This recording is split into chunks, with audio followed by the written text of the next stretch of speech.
Yo les gars, comment ça va? Bienvenue en 2019, bonne année, j'espère que tout va bien se passer pour vous. Et honnêtement, le moyen d'avoir la meilleure année, c'est que Transit revienne, on sait tous ça. Donc on espère que Treyarch va nous donner Transit Remaster, parce qu'on attend tous la meilleure map du monde pour qu'elle revienne. Mais plus sérieusement, aujourd'hui, c'est une vidéo, parce que c'est un mélange de vos questions que vous m'avez posées, comme j'avais fait il y a peut-être un mois, peut-être un peu plus qu'un mois, parce que j'ai pris vos questions et j'ai répondu. Et c'est aussi une vidéo de news, parce que Treyarch est enfin passé en activité. Ils nous disent ce qui vont se passer. Donc honnêtement c'est cool. Treyarch ont posté un tweet et ils ont dit que la semaine prochaine ils sont en train de mettre en place la plus grosse mise à jour de Black Ops 4 avec des nouvelles fonctionnalités en zombie. Gardez en tête qu'en zombie on n'a rien eu de nouveau depuis la sortie du jeu. On a eu Speed Cola et une nouvelle map zombie, mais la nouvelle map zombie c'est pas vraiment une fonctionnalité. Et Speed Cola, est-ce que c'est nouveau? Donc on a vraiment rien eu en fait. Et là ils ont dit qu'ils vont ajouter 3 trucs particuliers, mais qu'il y en aura encore plus à venir. Donc déjà ils vont rajouter des nouveaux élixirs, donc bon moi j'utilise pas trop les élixirs sur Black Ops 4 donc ça me concerne pas trop. Mais ils vont en ajouter 3. Ensuite ils vont ajouter des camouflages maîtres sur le mode de jeu zombie. Donc vous savez par exemple en multijoueur il y a des camouflages diamant et or par exemple. Bah, ils vont les ajouter en zombie en fait, mais pas ceux du multijoueur, mais des camouflages particuliers pour le mode zombie. Donc ça va arriver à la fin du mois de janvier, parce que vous allez avoir des défis à faire et un certain nombre de kills et tout ce genre de trucs honnêtement. Et après vous allez débloquer tous ces camouflages super compliqués à avoir. Et je veux dire c'est cool parce que je vois beaucoup de personnes demander ça. Honnêtement personnellement moi les camos je m'en fous sur mon arme. Mais s'il y a des camouflages sexy, surtout le camouflage 115 par exemple et Afterlife de Black Ops 2, s'ils mettent ça, je vais jouer jusqu'à... Je vais plus dormir jusqu'à ce que je le débloque, je m'en fous, c'est les meilleurs camos qui ont jamais existé. Mais ils mettront pas par exemple les camouflages maîtres du multijoueur dans le zombie. Ils veulent les garder dans leur section de jeu auquel ça appartient. Donc si vous les débloquez en zombie, ces camouflages là, vous les aurez pas par exemple en multijoueur ou quoi. Mais ça c'est quand même cool honnêtement, c'est un nouveau truc à débloquer, c'est une nouvelle progression. Et comme j'ai dit, s'il y a des camouflages sexy, honnêtement, c'est une bonne chose. Mais là où est-ce que ça nous intéresse vraiment, c'est que Treyarch a annoncé l'ajout, en fait, le début de ces sortes de DLC gratuits avec un premier mode de jeu qui s'appelle Gauntlet qui va être ajouté sur Black Ops 4. J'en avais déjà parlé un petit peu, mais la description de ce mode de jeu, en gros, avait été leak. Et Gauntlet, en fait, c'est un mode de jeu avec une série de défis. Il y a 30 manches dans une partie. Et chaque manche, il y a un défi à compléter. Et si vous échouez 3 des défis, bah, déjà vous avez perdu la partie. Et à chaque dimanche vous recevez une récompense. Donc je sais pas c'est quoi les récompenses, mais ça peut être un truc dans le genre Raygun Mark II peut-être, je sais pas, Thunder Gun. Et vous recevez une récompense jusqu'à ce que vous atteignez les 30 manches. Et vous devez atteindre le plus vite les 30 manches. Donc cette description de mode de jeu ça n'a pas l'air si mauvais, faut voir comment ça se joue honnêtement. Mais ce qui est surtout intéressant c'est que vers la fin, Treyarch a dit qu'il y a une date spéciale la semaine prochaine en zombie. Où est-ce que non seulement donc ils vont parler du zombie, pour l'avenir du zombie, ils vont nous dire plein de trucs qu'on ne sait pas encore et nous dévoiler des informations. Donc déjà vous devez garder que la semaine prochaine c'est le 15 janvier. Il y en a qui ont toujours pas compris parce que il y a personne qui a compris en fait, j'ai l'impression. Mais le 15 janvier c'est 115 en fait sur le calendrier. Et 115 je sais plus c'est qui a lancé ça, mais genre comme le jour officiel du zombie. Je pense que c'est Glitching Queen, je sais pas vraiment. Et Treyarch a dit que non seulement donc ils vont venir parler de ces nouvelles fonctionnalités qu'ils ajoutent en zombie, mais ils vont aussi parler de ce qu'il y aura plus tard durant l'année 2019. Du coup honnêtement moi ça me fait plaisir parce que ils vont peut-être finalement parler du mode de faction qu'on est censé avoir depuis super longtemps, qui est censé être le truc incroyable de Black Ops 4, la nouvelle grosse fonctionnalité. Peut-être qu'ils vont parler de la prochaine map, peut-être qu'ils vont parler de Nuketown Zombie, qui sait, peut-être qu'ils vont parler du mode de jeu lutte quand il va revenir. Honnêtement, je sais pas de quoi ils vont parler. On va voir, peut-être que ça va être pas des gros trucs, peut-être que ça va être épique. Donc vous serez tenus au courant quand il y aura des gros trucs tout simplement. Mais donc mardi, je suppose que c'est une grosse journée pour le zombie étant donné que c'est le 15. Mais voilà, j'ai hâte de voir ce que Treyarch va nous dévoiler. Mais maintenant on va entrer dans la deuxième portion de la vidéo avec vos questions que vous m'avez posées sur Black Ops 4. Et la première, ça concerne, c'est quoi la prochaine map de l'Ether, c'est quoi le DLC 2, c'est quand les informations. Alors déjà je peux pas te dire honnêtement c'est quand les dates parce que je travaille pas chez Treyarch.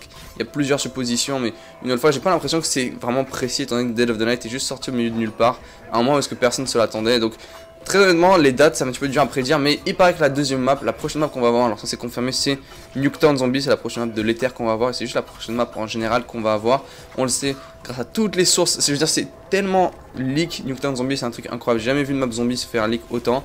Et sur Instagram, le mec qui joue Takeo par exemple, il a posté une image récemment du fait qu'il était en train de jouer Takeo. Je veux dire, Nuketown Zombie est la prochaine map qui va arriver.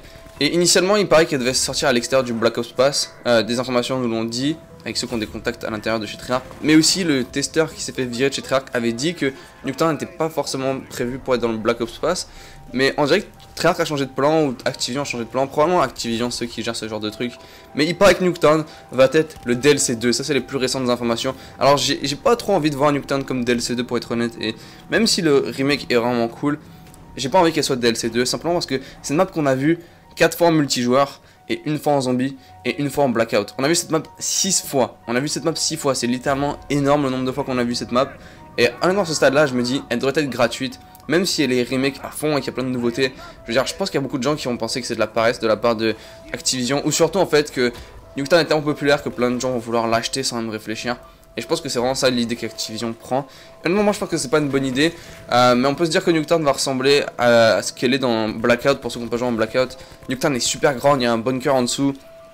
Et la map, elle est peut-être 10 fois plus grande que Nuketown de base. Mais une nouvelle fois, je veux dire, est-ce que c'est ça qu'on va avoir en zombie? Moi je suppose que ça va ressembler, je suppose qu'on va avoir au moins le bunker. Mais on va voir qu'est-ce qu'ils vont faire comme ajout, comme nouveauté. On n'a pas vraiment de détails par rapport à ça, parce que tous ceux qui ont des contacts Treyarch n'ont rien dévoilé. Tout ce qu'ils ont dévoilé, c'est qu'on va jouer avec Ultimis, tout simplement, donc ce qu'on avait dans Classified. Moi je trouve que c'est cool parce que j'aime beaucoup ces personnages là. Mais une nouvelle fois on n'a pas plus d'indications par rapport à ça. Et honnêtement, qu'est-ce que vous pensez vous? Nuketown DLC 2, est-ce que c'est une bonne chose? C'est pas une bonne chose? Je veux dire, s'ils font un remake de fou, alors je peux comprendre pourquoi. Sinon, honnêtement, si c'est un simple remake, un petit peu comme Classified, je sais pas comment ça va être, mais honnêtement j'espère que Treyarch va faire un bon truc par rapport à ça. Mais normalement c'est le DLC 2 et on sait jamais ce qui peut se passer. Moi au début je pensais que ça allait être une map bonus du DLC 2, mais après tant que c'est pas officiel, ça peut changer de plan. Mais on verra bien honnêtement. Et la question suivante qui est posée, c'est est-ce que ça va être la fin de l'histoire sur Black Ops 4, donc la fin de l'histoire Ether. Et malheureusement c'est triste de le dire les gars. Mais oui, ça va être la fin. Jason Blundell l'a dit, il l'a teasé, il l'a confirmé. Et honnêtement, je veux dire, qu'est-ce qu'il reste à faire? Nicolas, à la fin de Classified, il dit on va détruire Monty. Et après qu'on a détruit Monty, qu'est-ce qui va se passer? Il va vraiment rien se passer en fait, parce qu'on aura tout fait. Tout ce qu'on peut faire, on l'aura fait. Et il y aura plus vraiment de suite à avoir. On aura tout fait ce qu'il fallait faire, tout simplement. Donc pour moi, je trouve que c'est plutôt logique que la fin, malheureusement, de l'histoire Ether, elle arrive sur Black Ops 4. Et il y en a beaucoup qui me demandent ce que j'imagine comme fin, par exemple, ou à quoi va ressembler la fin. Une nouvelle fois, je travaille pas chez Treyarch, je sais pas exactement ça va être quoi la map de la fin. Mais moi, je suppose que ça va être basé sur la fin de Revelations. Donc vous avez tous vu la fin de Revelations. Et à la fin de Revelations, ils sont là avec les staffs après avoir détruit les apoticons et tout. Et je pense que ça ressemblait à la même chose en fait. Ils vont être là avec les staffs et ils auront détruit. Et je pense qu'on va jouer avec les vrais staffs d'ailleurs, faut aussi le préciser. Mais voilà, donc on va voir ce que ça va donner. Donc ça va être la grosse guerre, la grosse map ultime. Il y aura probablement Victis qui va être là, avec surtout Misty parce que tout le monde aime Misty. Il y aura d'autres trucs du genre, ça va être la map ultime. Mais sinon ouais, normalement c'est la fin. Et puis relié à cette question, on m'a demandé aussi si les deux histoires, la nouvelle et l'ancienne, vont être reliées. Une nouvelle fois c'est non, en tout cas Blundell a dit que c'était non. Et il n'y a rien qui relie ces histoires, à part les élixirs. Et les élixirs c'est juste un mécanisme de gameplay. C'est sûr que s'ils voulaient vraiment séparer les deux, ils ont mis par exemple les Gobblegum dans l'histoire Ether, genre dans Blood et dans Classified. Ils auraient pu le faire, mais personne ne voulait les Gobblegum. Tout le monde disait que c'était trop déséquilibré, donc ils ont plus écouté les gens par rapport à ça.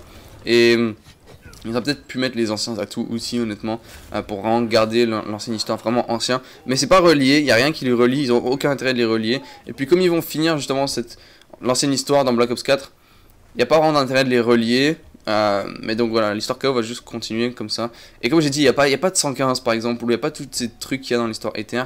Il n'y a rien de ça dans la nouvelle histoire, donc pas relié du tout, mais absolument pas. Et Chronicles 2, je sais pas pourquoi c'est aussi populaire. On me demande aussi tout le temps ce qui se passe avec Chronicles 2. Et honnêtement, je sais pas ce qui se passe parce que le truc c'est qu'il reste que 4 maps. Donc Nuketown Zombie va normalement sortir séparément. Chronicles 2, donc il reste 4 maps pour faire Chronicles 2. C'est-à-dire Buried, Transit, Dire Rise et Call of the Dead.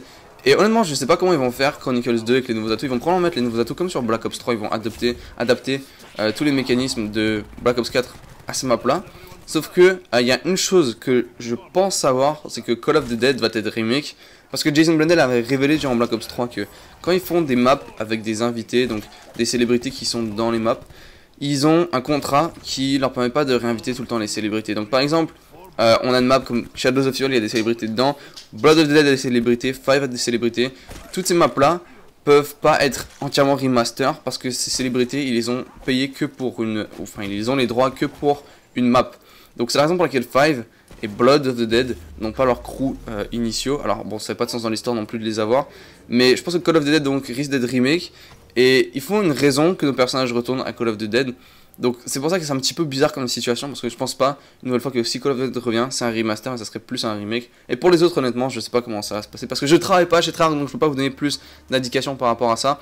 Mais ils ont vraiment le choix en fait avec Chronicles 2 sur ce qu'ils vont faire. Ça se trouve, Nuketown Zombie est dans Chronicles 2, et ça se trouve, ils vont sortir Chronicles 2 au milieu de la saison, et en fait vous allez avoir une map de Chronicles 2 toutes les 2 mois, toutes les 3 mois. Moi c'est ce que je pensais au début qu'ils allaient faire, et je pense toujours que c'est la meilleure des solutions pour avoir le plus de contenu régulièrement. Je trouve que c'est une super bonne idée. Mais une nouvelle fois, ça c'est plus ma théorie par rapport à ça. Donc les gars, donnez-moi dans l'espace des commentaires votre avis sur tout ce que je vous ai dit. Et qu'est-ce que vous attendez? Est-ce que vous êtes content que Black Ops 4 évolue finalement, ou dites-moi, donnez-moi juste votre avis. Et les gars, demain il y a une vidéo. Si vous êtes restés jusqu'au bout de cette vidéo déjà, mettez pénis dans l'espace des commentaires, ok? Mais demain il y a une vidéo, donc ne la manquez pas. Et si vous êtes sur la vidéo de demain, vous allez gagner une Ferrari, ok? Donc merci de regarder les gars, je vous dis ciao. Et on se retrouve vite pour d'autres vidéos. Peace.